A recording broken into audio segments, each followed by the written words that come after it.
নওগাঁর মান্দা উপজেলার সপ্তাহে মঙ্গল ও শুক্র সতী হাটবার। তবে কলা বেচাকেনা চলে শনিবার থেকে সোমবার সকাল ৭টা থেকে সকাল ১০টা পর্যন্ত। ৩ দিনের এই হাটে জেলার মান্দা, মহাদেবপুর, নিয়ামতপুর ও পোরশা উপজেলা এবং পার্শ্ববর্তী রাজশাহী জেলার মোহনপুর ও বাগমারা উপজেলা থেকে কলা বিক্রির জন্য আসেন চাষিরা। গত প্রায় ২ যুগ থেকে এই হাটে কলা বেচাকেনা হচ্ছে। এটি ব্যবসায়ী ও কলা চাষিদের কাছে কলার হাট নামে পরিচিত। হাটে পাইকারি ও খুচরা মিলিয়ে প্রায় ৪০ জন ব্যবসায়ী রয়েছেন।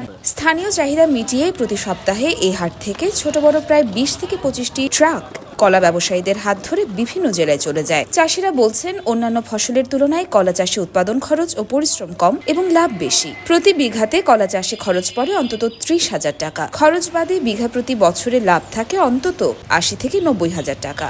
একবার কলা গাছ রোপণে ৩ থেকে ৪ বছর পর্যন্ত থাকে। এ সময় শুধু পরিচর্যার সামান্য সার ও কীটনাশক দিতে হয় বলে জানান চাষিরা। রোজার প্রথমে ছিল ৮০০-৯০০ টাকা, ১,০০০ টাকা কেন।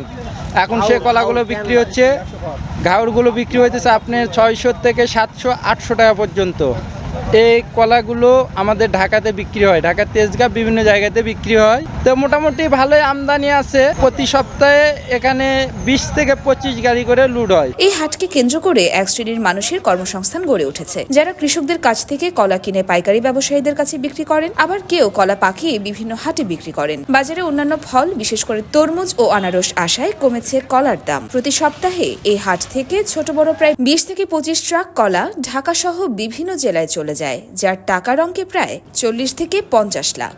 গাইবান্ধা থেকে কলা কিনতে সুতির হাটে যা প্রথম প্রধান থাকিয়ে 3টে হাট করছি আমি। 3টে হাটে ১৮,০০০ টাকার মতো লস হয়েছে। আজকে বাজার যেটা কিনছি ঘাড়ায় মনে করেন যে ১৫০-২০০ টাকা কম। আজকে আশা করা হচ্ছে পাকে লাভ আমার বেশি হবে। কলা বেশি দামে কেনা হলেও বিক্রি করতে হতো কম দামে। এতে লোকসান গুনতে হচ্ছে ক্ষুদ্র ব্যবসায়ীদের।